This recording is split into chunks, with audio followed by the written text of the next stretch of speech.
my initial thought is there's a little dirty pool going on, man. Hmm. And the side I'm looking at is the Lakers side. Mm-hmm. Yeah. Maybe it wasn't moving fast enough for them, or they're like, we're gonna make this play. Mm-hmm. Put a lot of pressure on this guy. Almost make it you can come back from anything, but almost make it where you can't go back. Or there's that, or I don't think it's absurd, guys, to think we could dumb this down to a high school type thought. We're scooping the Celtics heat. Mm. Mm. Got a little thirsty with that That's right. rivalry. The Celtics rivalry, not just the rivalry, the national stage. Mm. We're gonna up. I tuned in right after the story broke to Greeny and his crew. And well, we were gonna talk Dallas and Celtics, but Woj has shook up the world here with this news regarding Dan Hurley. And it's like, okay, he didn't, but like I get it. It's Connecticut. It's the two-time national champion. It's the loss. I get you're salivating right now, Greeny. I get that. But the Lakers knew that. The Lakers knew that. So knowing that this wasn't supposed to get out, boy, that's tough. It appears all parties are still trying to attempt to work towards a deal. But James, it doesn't look like this thing with Dan Hurley and the Los Angeles Lakers is as done as we might have thought it was yesterday. Yeah, this is all the strangest media back and forth I've ever seen. Like it makes whatever happened during the Mike Brown contract negotiation just like look like absolutely nothing. I mean, you're talking about a two-time national championship coach who just signed a new deal last year and all of a sudden is being chased by the biggest franchise in the NBA. And so it's just putting this entire like first of all, I've never seen one reporter gloat and like basically he's out there like like shooting off pistols like woo look what I did like the whole thing is wild to me to watch because like Woj is has done a hit with every single a different hit like all day long and then like pregame and postgame like what in the world is happening about this same thing and not even mentioning JJ Redick, like super hyper focus and this has always been the plan, and it's like really really strange. I don't think that we've been around Shams long enough. We know Shams well enough. Shams didn't just whiff so bad. I mean, this isn't a two 200 hitter who just took a big hack and came up empty. He had something. At this point, is might be proving to be wrong, but I kind of want to know what happens here because this thing, especially if I don't think Danny Hurley's happy at all with this at all. Dan Hurley is he's not super happy that this got out, and if that's the case, what if it does fall through, and what's next? Mm. And what if it does flip back the other way? And then we had like literally like all of this going on, the biggest name in NBA media, like pushing something that just doesn't happen. And I know they always have their little outs, their little out clauses and everything they write, but um, it sure doesn't feel like that's the case. I mean, you can run any of the little clips of Woj, and it just feels like a dude who's dancing on someone else's grave. I'm looking at this situation from Dan Hurley's perspective, and I just really feel the price has gone up. Like you guys kind of for whatever reason, You got thirsty. yeah, you got thirsty. You played a little game. You made my life a little more difficult than it needed to be. In this situation, a little more tenuous than it needed to be before we had even gotten to that point. And you talking about 10 or 11, it might need to sound like 12 or 13 to get me to do it at this Mm-hmm. point Yeah. because the pain and suffering. Right. Pain and suffering. Yeah. At this point. Yeah. Because they put him in a tough situation. Mm-hmm. Tough situation. Now, there's like I mentioned earlier, there's ways to get out of to stay in UConn and to get out of this, you'll be fine. You can easily do an interview there and be like, yeah, I love the NBA and it was a great opportunity, but at the end of the day, I just couldn't leave Stores, Connecticut. And people will go crazy and they love them. And he could tell that to recruits too, and tell the recruits, man, I realized I'm a college guy. Like he can save face with this if you're Dan Hurley. But the Lakers, it feels like they gotta get this done, especially like what you're talking about, James, where they got the guy that is putting out a lot of this information doing this victory lap, acting like it's a done deal. Mhm. They reported on it nonstop Yeah. on ESPN Yeah. all The yesterday day of the as finals. as if it was a done deal. Yeah. So the Lakers got to get this done. It feels like, else they're gonna have a lot more egg on their face than they already do right now. I've always found it interesting to, the NBA like wants all eyes on the finals, right? That there's no question about that. Like if you did this like today, it would have been fine. They would have been like, okay, whatever. But the fact that it was the day of game one of the finals, like the NBA's focus is always like, hey, let's make our game the biggest thing right now. Mhm, But at the same time, the first game of the finals is when Adam Silver does like a state of the NBA. mhm, And I don't understand that either, because like the first thing that starts to come out is, yeah, like with the new television deal all but wrapped up, and what are we looking at? Like 11 million, 11 years, 776 million or whatever it was. That's what the rumor is. I mean, 776 billion, whatever. I don't know. It was, No, it's mhm. like, no, 76 76, billion. Yeah. 76 billion. My bad. My billion. Yeah. My billion. My bad. Um, but like with that, like the first thing that's going to pop up is expansion, and expansion is going to happen. They've been waiting Yeah. for the television deal for expansion to happen for a long time. And so I'm just kind of surprised that like day one of the finals becomes like the biggest distraction of basketball stuff that you can possibly have out there. I think it's the stage.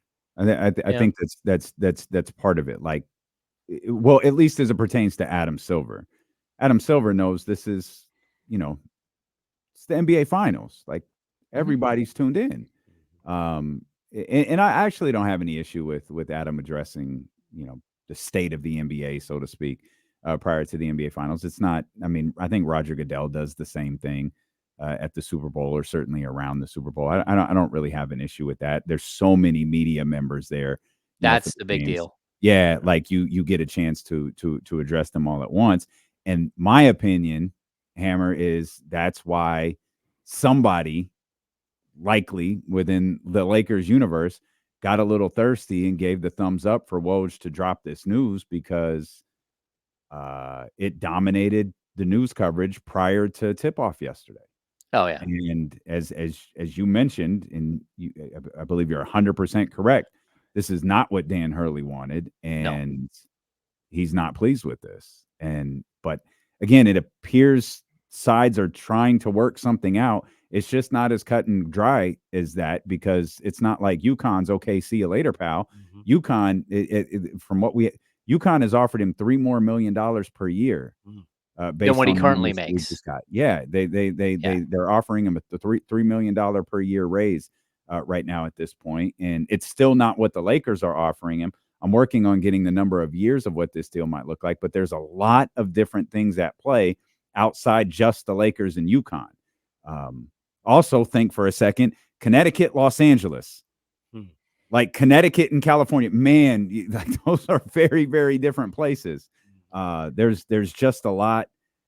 There's a lot here. I thought for sure it would be announced today, prior to a text exchange that we just had, and now I'm not sure if it's going to be announced at all, but two, I don't think it's happening today.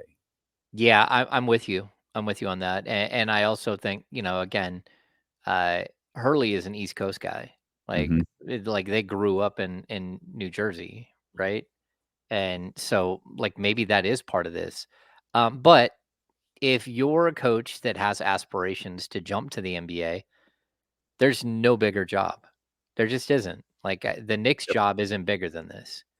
So, yeah, I don't know what job you think would And that be next out job there. ain't going to be open. Yeah, and not only that, but like this is Hollywood money. Like you're gonna get paid, and he's gonna walk in as the highest like first year head coach in the history of the game, most likely.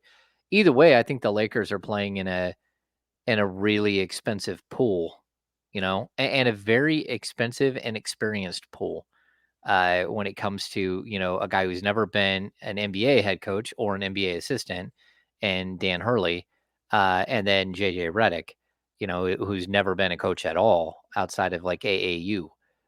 So like they're playing, but both of these guys, one of them again who makes what 5.5 million a year or whatever it is in Connecticut, and then the other one probably makes a couple of $1 million a year to do television and is probably in line to get a whole bunch more money, especially with all of the new television contracts coming up.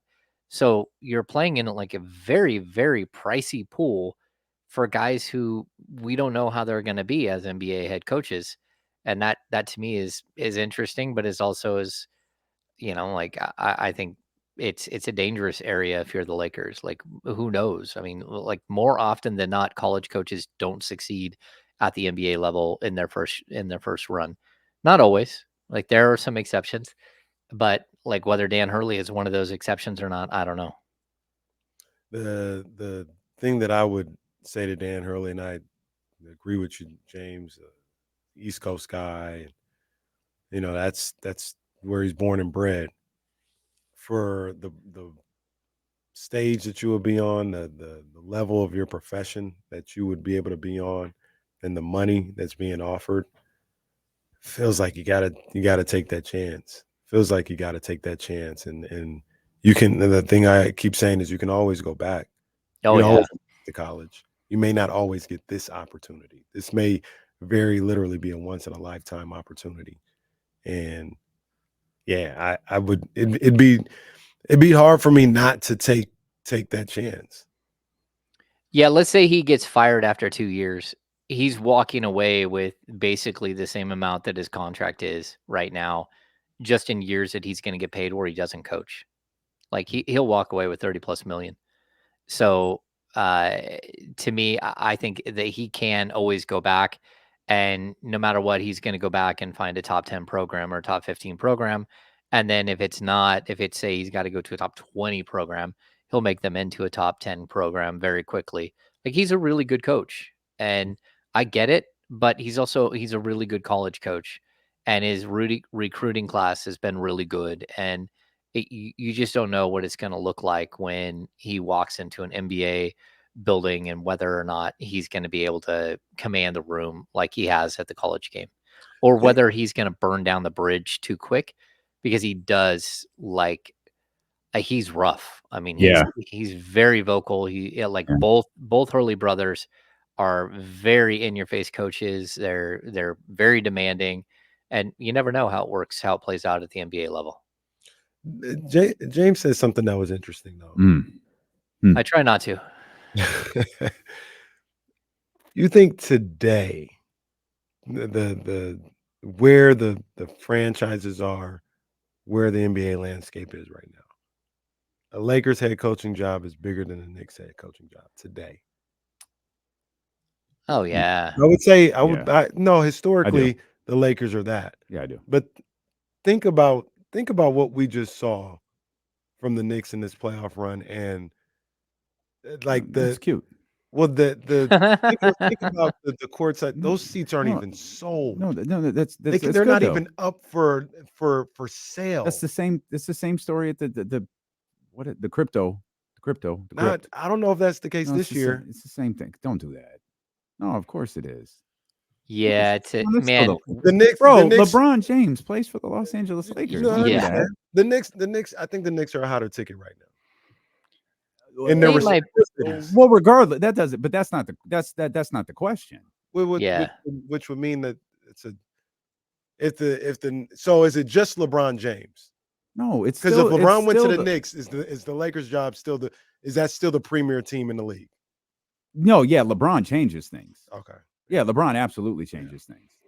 Especially LeBron in New York. Yeah. Like if LeBron went to Cleveland, That wouldn't change it. then They'd be on NBA TV. no, again. no, that's fine. But but the point being, I think the Lakers job would be bigger than the Knicks job. I think the Lakers job is always think going to be If bigger than the LeBron Knicks left job, the no matter Lakers, what. Yes. No, I disagree. Yeah. No, Today, with where these Now, teams are, if LeBron left the Lakers, the Knicks job would be the bigger job. I disagree.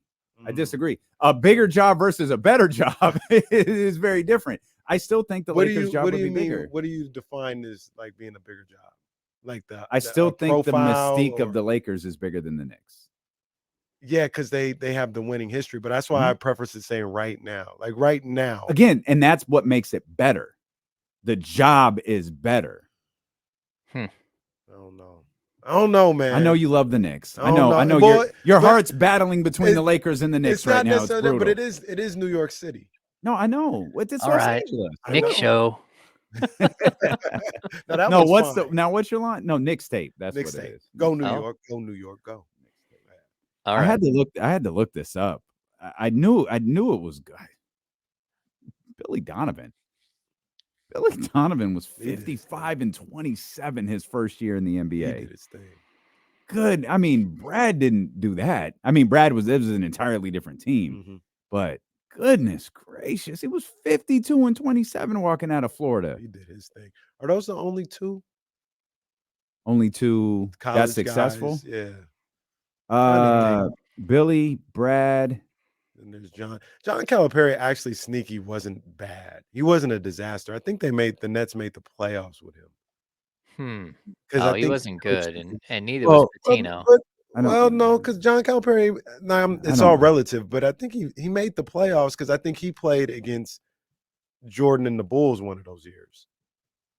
I think Calipari did a better job than probably we remember. Pitino was a disaster. Although, what did Pitino do with the Knicks before? I don't remember that. He was with the Knicks. Well, I feel like they might have made the playoffs with him there.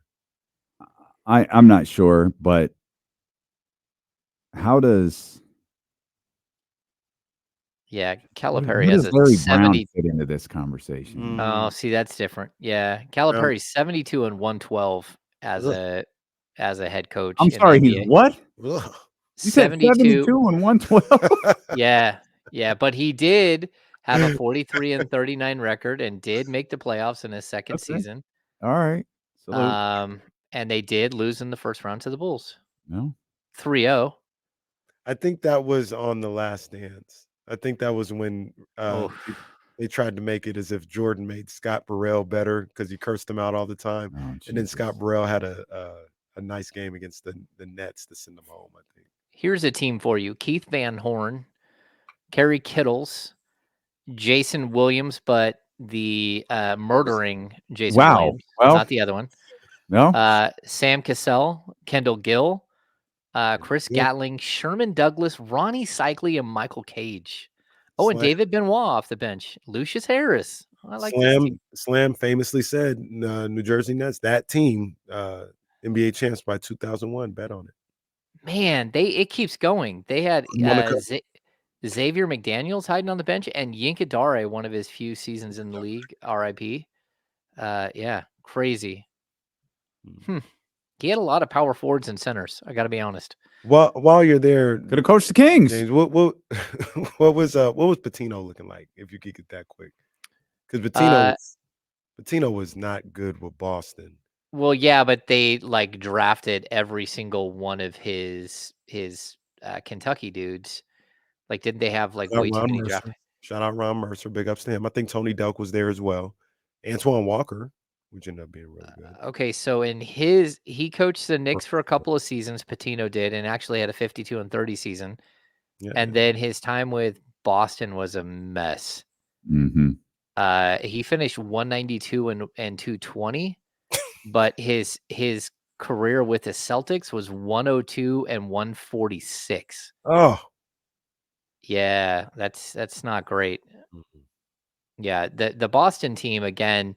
That's when they brought in all those young players. So, Chauncey and they had Purvis Ellison on that. Oh, his whole team was rough. That's a year though. Walter McCarty, Ron Mercer. They brought in all the young kids. Antoine Walker, all the Kentucky guys, in one draft. I thought Ron Mercer was nice. He was nice. I didn't think he was nice. He just didn't. It didn't really work in the NBA. But he was that dude in Kentucky. Brad's story is a little bit different. 25 and 57 his first year, 40 and 42 his second, 48 and 34, 53 and 29, 55 and 27, 49-33. Boy, reading those numbers out loud, 48-24, 36 and 36 his final year. Reading those numbers out loud, the discourse around Brad Stevens as a head coach is stupid. That man is a good head coach. What was the discourse? Oh yeah. That he wasn't good? Um, I know I was critical of him in the bubble, there was but I didn't think he wasn't bad or something like that. there were a lot of people who thought Brad kept his job in Boston as a mediocre head coach because he was white. Oh, that's good. Hmm. And he wasn't a mediocre. And head again, coach. like there's like That's crazy. he was a first year head coach out of what was it, Butler? Yeah. Butler. And his second year, he's 2 games below 500. His third year, by the way, he's in the playoffs. Mm-hmm. He's in the Brad Stevens made the playoffs every year but the first one. Mm. And I guess it became, there are people that we know over at the publication formerly known as Deadspin, or perhaps it's still Deadspin, who will die on this hill. And I guess maybe it's because he lost in the conference finals twice. Maybe it's because he couldn't get him over the hump. I don't know what it is. He's not a mediocre. Brad Stevens is a hell of a coach. That's Yeah, I part think of so the too. reason. That's part of the reason I want the Celtics to win so bad this year is he has the opportunity to. Okay, I didn't win as a head coach, but it wasn't Danny Ainge that got Kristaps Porzingis here. It wasn't Danny Ainge that got Drew Holiday here. I had to trade my favorite player. Yeah. Or the guy who I always thought was Brad's favorite player as a coach, and that was Marcus. He probably was. I think that he was. I mean, Marcus Smart is a guy you would love to have on your team, especially if you're a coach. Yeah, he is a coach's favorite type of player for sure. You need a Marcus Smart. Yeah, I remember I was critical of him in the bubble because I remember the Celtics just kept jacking up threes in that series against Miami. Remember this? Oh, and that's right. I was like, what are we doing here? Like, let's get to the bucket here, and they wouldn't do it. And Miami was going into his zone. I thought he was tricking them or whatever. I've blocked so much of that out. I think I remember Donovan and Jamal going for 50. Yeah, they went crazy. And that's like all I remember from that. Bam had that crazy block, I think, in game 1 on Tatum. I remember that. Yeah. And that set the tone for that series. But and then we did a Instagram show after LeBron didn't shoot the ball in game 4, I think. We did do an Instagram show of the finals on a Saturday morning. But wild times. It's never in my wildest thoughts that I think Brad Stevens was a mediocre head coach. Like, he's a really good coach. He is a really good coach. That's crazy. Yeah, he's a good coach. But like looking at Brad, look at what Brad did, and looking at what Billy Donovan did. I mean, yeah, there's Yeah, there are coaches that come in and make a difference. That's a good look. James put it out there. The one is Larry Brown. Man, I forgot about Larry Brown. National. Oh no, that was Dame. That was Dame. That wasn't me. No, yeah, Larry Brown. No, that's fine. No, thanks, Kenny. No, that's fine. TC. No, thanks, TC. That's good. Oh wow. But Larry's kind of weird because it's like NBA coach, college coach, NBA coach, college coach. Like I don't even know how to. I don't know where he's. I think he started in. It was his first job, Kansas, like his first high pro job. I feel like he was. I don't know. No. Okay, so he went to North Carolina. Maybe he was in the NBA too. So I was going to say I thought his first job was a pro job. Yeah, it might have been in the ABA. I don't know. Brown. He was an ABA point guard. He was part of the biggest trade ever. He was with New Orleans. You're right about the ABA. Yeah, that's as a player. As a player, he was part of the biggest trade, like the most lopsided trade ever, where one team gave up. Oh man, it's like Steve Snapper Jones and him. It was the team in San Francisco, like either made a big trade to collect all these, but one team was going bankrupt or was out of money, and they traded everybody for like Doug Moe or something. It was wild. You know what's incredible about Larry Brown's career that I would bet Kenny's life earnings on that will never, ever, ever, ever be even remotely replicated. Larry Brown started coaching in 1972. Larry Brown won his first and only NBA championship in 2004. Oh, wow. Process that for a second. What world does that ever happen again? Yeah, I mean, he coached for Indiana. He coached for Philly. He coached for Detroit. Like, he was all over the place. I was waiting to see if you were going to name all of them. Yeah, New York is in there. Charlotte is in there. Casey mentioned the Clippers in there. San Antonio is in there. Yeah. The Nets are in there. Whew. Oh, yeah, I remember think that. the ABA version of Denver is in there. And they almost all won. Yeah, not championship, but they were all super successful. I mean, conference finals, first round, missed playoffs, first round, conference finals, first round, missed playoffs, conference semis, lost in the NBA finals, first round. Yeah, man. Yeah, his teams won. His teams won. He probably wants to coach now. How old is he? 83 years old. I bet you he wants to coach the Lakers right now. I remember when he was with the Sixers. I remember he had just had a child. I was like, wow. with his wife, he had to be in his mid-50s. No? I'm sorry. Google Al Pacino baby, sir. No. Google De Niro. Robert De Niro baby. Come on, man. Wow. Oh, James will be proud of me. I saw Goodfellas for the first time over the weekend. I saw that. I almost responded to you on the Twitter box with that. Fantastic movie. Oh, yeah. There are a lot of good movies that I believe that you haven't seen. Oh, that's a fact. I haven't seen a lot of movies. Bad Boys 4 dropped last night. It did. I'd rather go back and watch Game 4 of the 1988 NBA Finals as opposed to watching. You'd rather go back and watch the opening round of the WAC championship. I started watching Clipped, and I don't know if I can do it. Come on, James! No, yeah, come on, man. James! I don't know if I can do it. Like you can the do early it, Doc Rivers stuff, the way they act like they literally are like a podunk office when they show up. Like the phone calls, like right away, like all of it seems like it really feels like telenovela. Like it's way over the top far. Doc Rivers getting in a Prius because they didn't send a car. Like, I don't know. We'll see. That was amazing. We'll come back. I don't know what we'll talk about, but we'll talk about it with James when Dylan and Casey return here on Sacramento Sports Leader ESPN 1320. Yo, no, that's funny. Somebody in the chat, and Joe Pesci's character in that movie that's a wild boy. Oh yeah. When he shoots the guy for the guy who was getting the drinks, first of all, he shoots him in the foot because he wants him to dance, and then he shoots and kills him. When he comes back with the gimpy foot, like, what are we doing? Yeah, Pussy boy. And the New Yorkers, the way they talk is hilarious, man. That is one of the great films. Like, you can't look away. It's top level. Yeah, my son is on a major, like he started watching Terminator and then Terminator 2, and then he went to Predator and watched a couple of those. Now he's switched over to Alien, started with the old Alien. And I don't know what number he's on by this point, but he's just been binge watching since his semester ended. Yeah. Yeah, I seen Casino. I have seen Casino was a great movie too. Mm-hmm. It was a great movie. Pesci's that's his bag. He bodies those roles. Yeah, he was great in Lethal Weapon as well. Great in Home Alone. Oh yeah.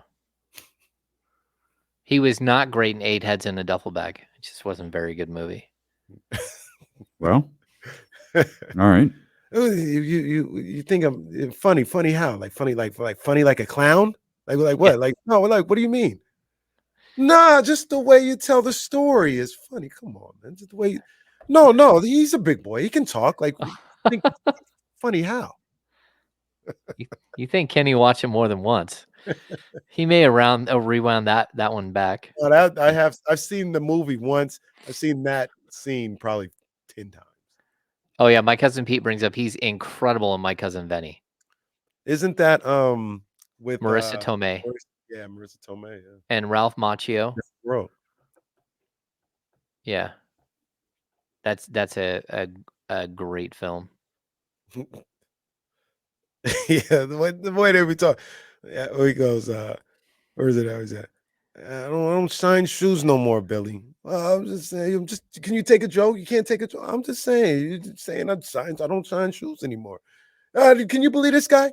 Can't take a joke. I'm up here having a joke with him. He can't take a joke. Well, you were a little disrespectful. You did get a little out of line. I didn't get out of line. No, you did. You got out of line. memorized You this did get whole out of line. scene after watching it once?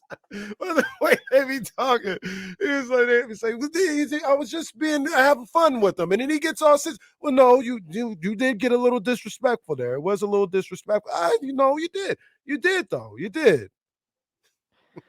He's memorized a few of the lines. Yeah. Yeah. It's hilarious. And then T-Bone with the two Utes. Excuse me, did you say Utes? What is it? Yeah, the two Utes. Are Is you that are Danny you trying to Cruz? say youths? No. Kevin Nagandi up there with one of the best dressed guys on television. He is. I wasn't a big fan of his suit the other day. He had like a Not the purple one? sky blue. It might have been the sky blue joint. I mean, it wasn't. He had a purple one on the other day. It was a nice suit. I just wasn't feeling the color. I think when you're an employee like Kevin is, I think they pay for your clothes.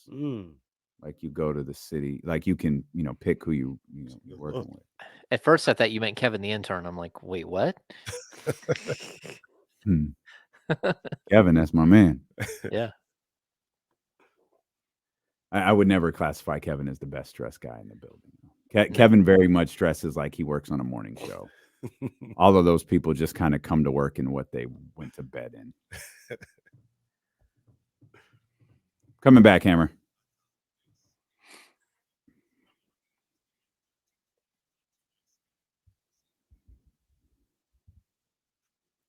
All right, back here with our man James Ham of the Insiders. You were a little disrespectful. You did insult him a little bit. Who?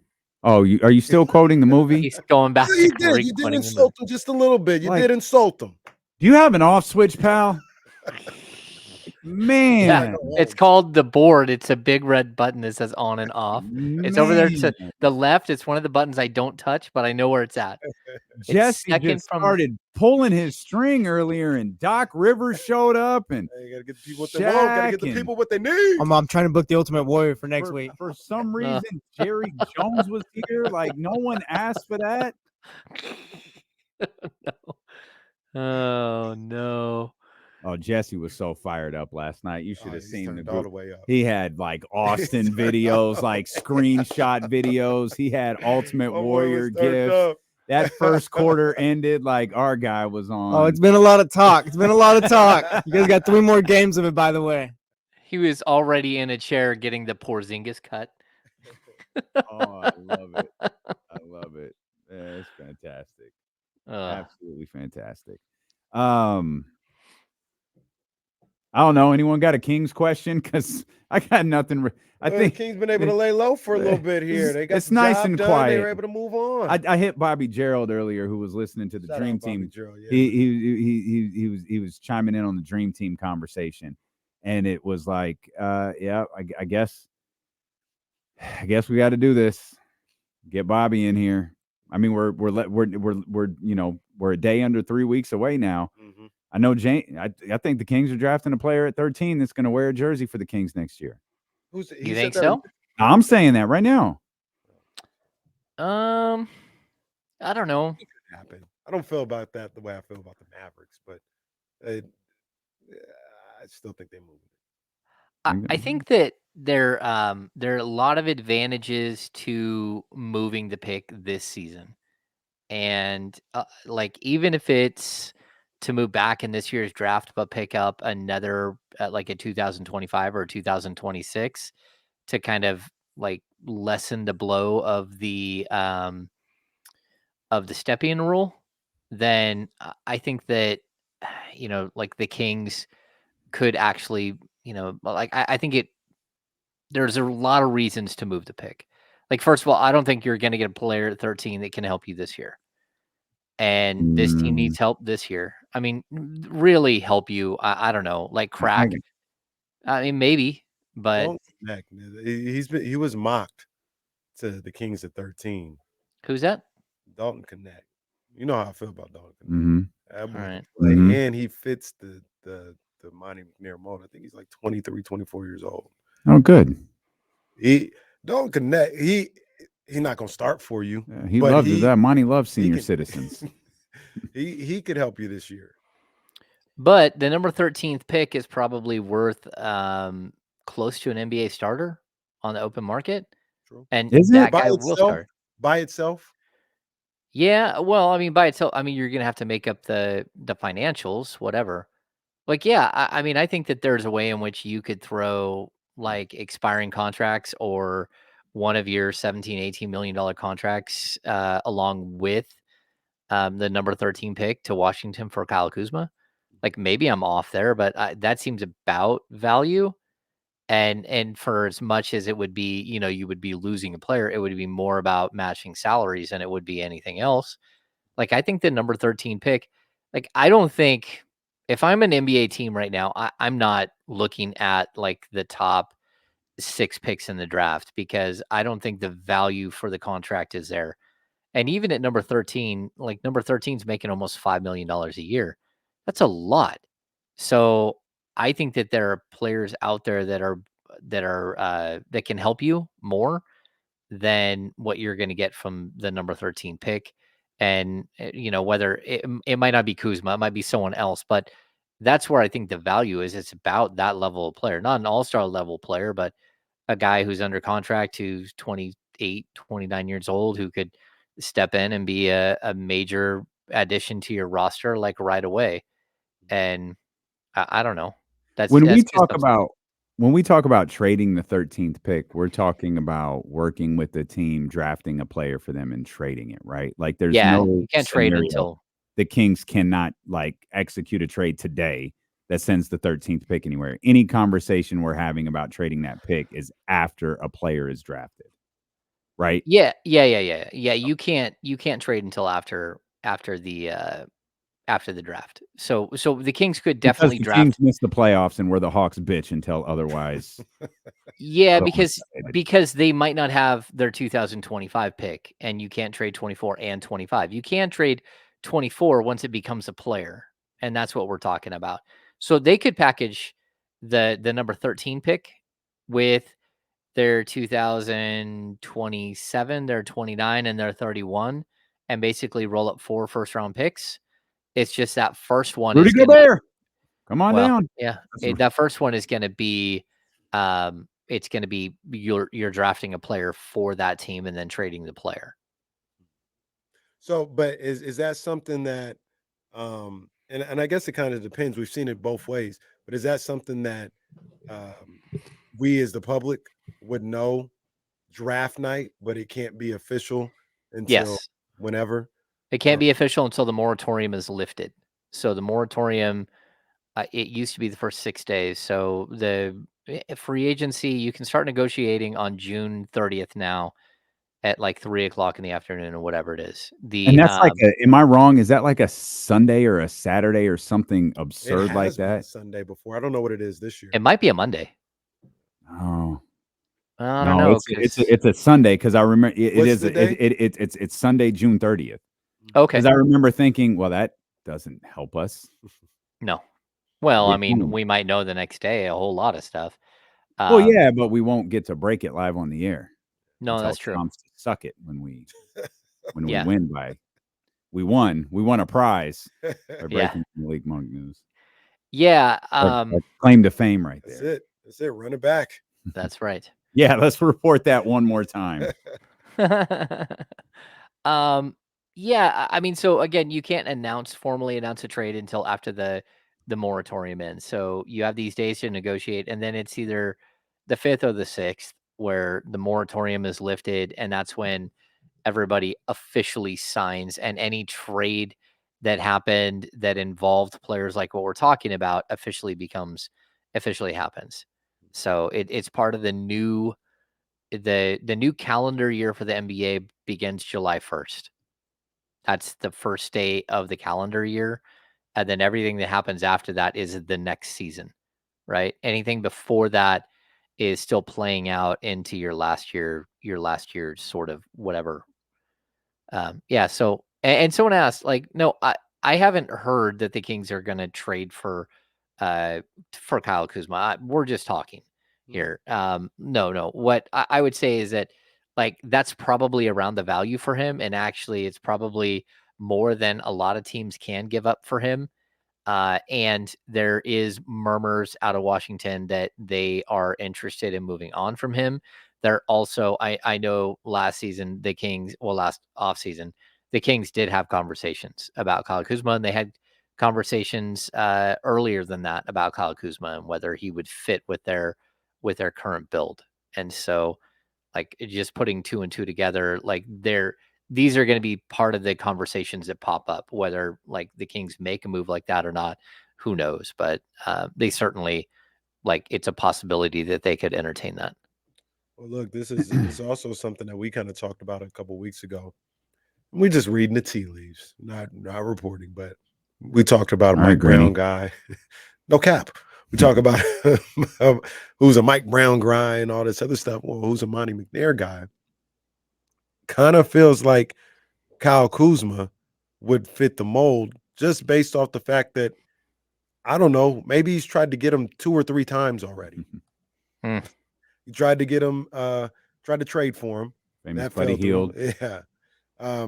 At least kick the tires. I don't know who said no, but kick the tires on him in free agency. And I don't know, maybe discussions at the trade deadline. I don't know, but here we are again, possibly looking at Kyle Kuzma again. At the very least, even if none of that other stuff fits, right? Like anything, the free agency or trade deadline or anything, he did say, "Hey, I'd like to trade for this player at least one time." Mhm. So he did like him at least that one time. So it's not inconceivable that he might like him still.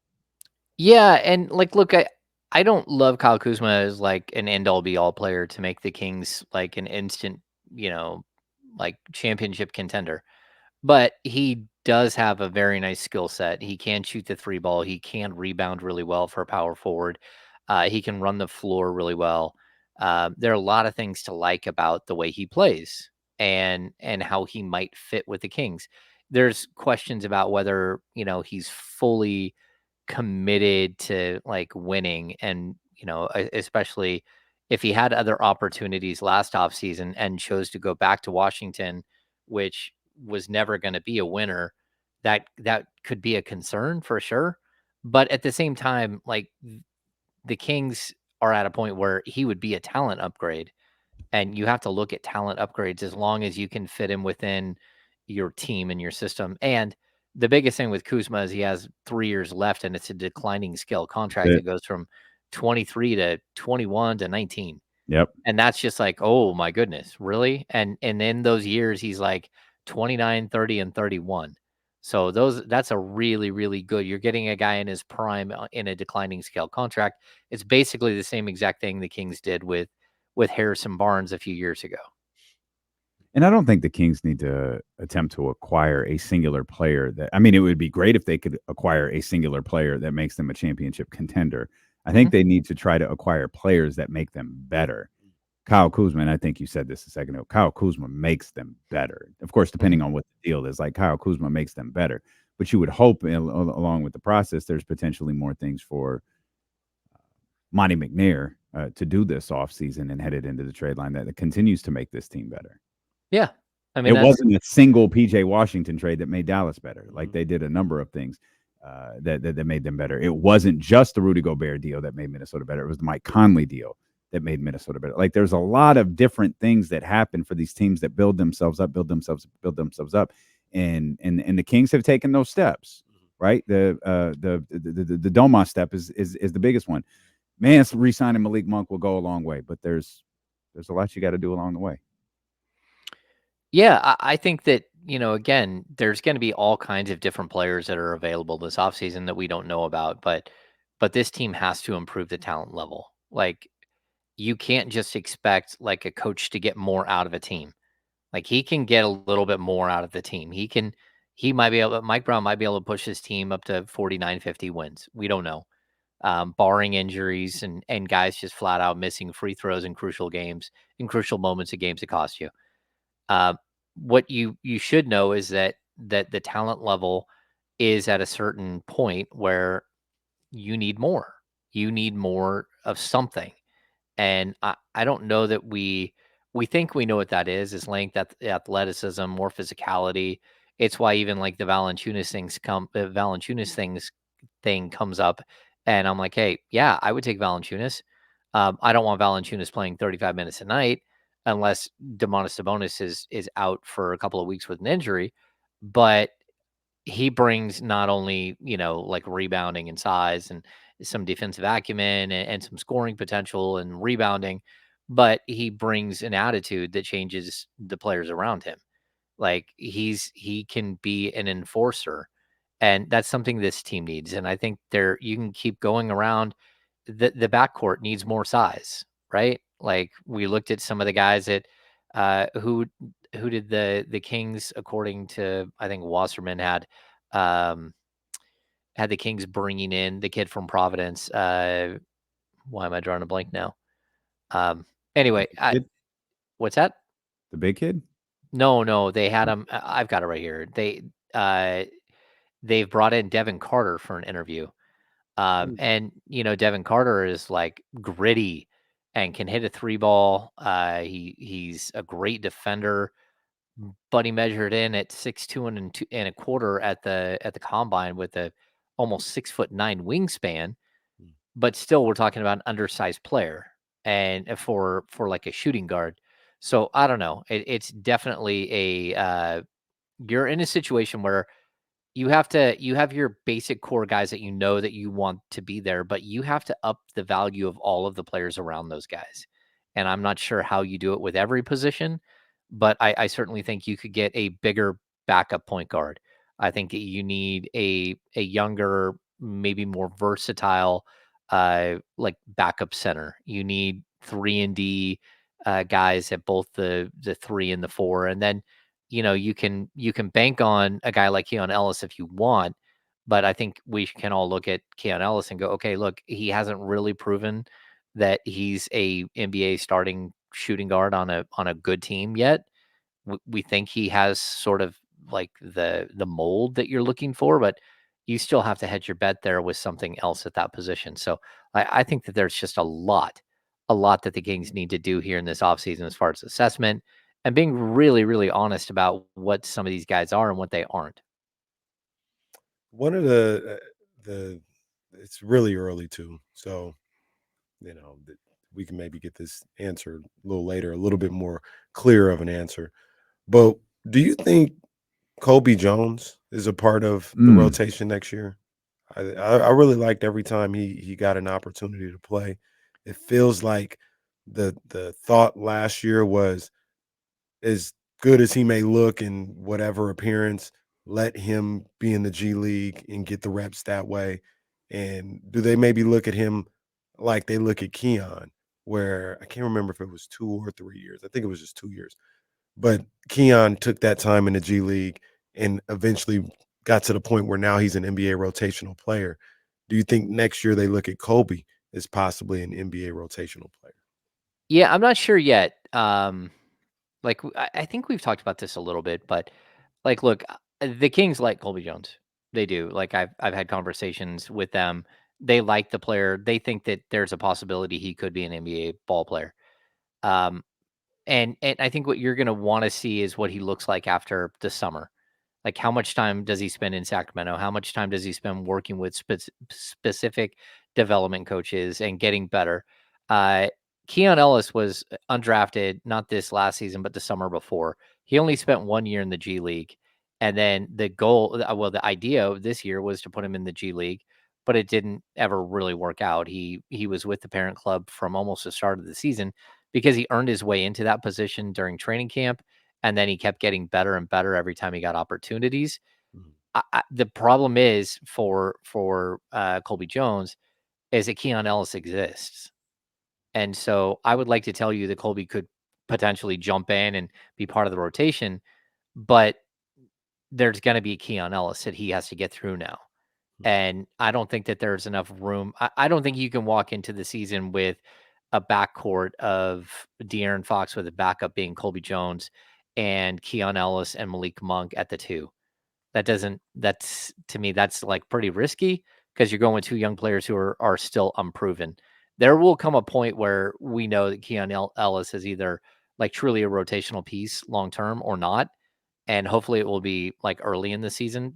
So far, he's shown me, yeah, I'm willing to even go as far as giving him, like, let him compete for the starting job coming out of training camp at the shooting guard spot.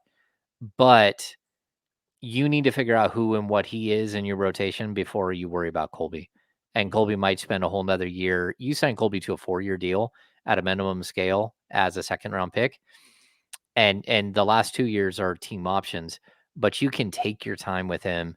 You can let him, like, again, grow in the G League, become more of like the ball handler or more of a point guard at the G League level. And then when there's opportunities, bring him up and see what he's got. Is that what you think they primarily want from him? The ability to be like a ball handler? I think he's a jack of all trades. I think he can play the 1, the 2, and the 3, and his versatility is really nice. And there's always a case where there's always a possibility that he develops into like a Christian Brown like type player, where again, the energy he plays with, he's fearless, like both going for rebounds and going to the basket, but also shooting threes. Like, there's a lot to like about his game, but you still need to what he does has to fit into the concept of what you're doing as a team. And as of right now, I think he would still be a concept breaker. He's still a guy who's kind of freelancing and doing his own thing about half the time. And he's got some potential, but like he needs more game time, more floor time. I like his game a lot, man. I'm really excited to see where he ends up, because almost every time he stepped on the floor last year, he impressed me. I liked what he brought to the table, whether it was him getting 3 points or 13 points, but just his energy, his understanding of the game, just his natural understanding, natural basketball IQ. Um, I it shined bright for me. I saw it, often. So, um, Yeah, I just wondered if he had an opportunity to crack the rotation on a regular basis this upcoming season. Yeah, I think like the style of player that I compared him to early on is like sort of that Manu Ginobili, like just does everything. Mm, And some of it's sloppy, some of it's a little, and I'm not saying he's as good as Manu and will have the same type of career, but you never know like how a player develops. He also a little bit like John Barry. So, like a guy who plays with his hair on fire the whole time mm. and does some good work by doing that. He causes chaos on the court. And, you need 1 or 2 of those guys in your either rotation or on your bench that you can go throw at somebody for a few minutes here and there. You think he could help? I think he could, yeah. Do you think the 13th pick could help? If it's Dalton Connect. I mean, if it's a project guy, got you. I don't know, but I look at a guy, and like I said, Kevin O'Connell was the one who mocked Dalton Vikings Connect. coach, yeah. The 49ers, oh no, that's the Chargers coach. I was the 49ers assistant defensive coordinator is the guy who was the Chargers coach, right? Yes. Yeah, I forgot his name. The associate head coach, Yeah. Staley, Brandon Staley. Nick Staley. I was like, what was his Yeah, I name? couldn't Brandon Staley. That's right. But he's the one in his latest mock has Dalton Connect falling to 13 and going to the Kings. Okay. And you, like I said, you've heard me talk about it. I said this was a top 5 guy in this draft. Yeah. I'm a big believer Yeah. in his game and how it translates to the NBA. I feel like he's almost like a Franz Wagner type player, a little smaller than him, but in a little better natural score. But I could see him coming into the. That you wish the Kings drafted Franz Wagner. Well, yeah. Shout out, go blue. It's all fun. Jesse's making us end the show. So have a great weekend. We will see you guys here Monday beginning at 10 a.m. with the Insiders here on Sacramento Sports Leader ESPN 1320.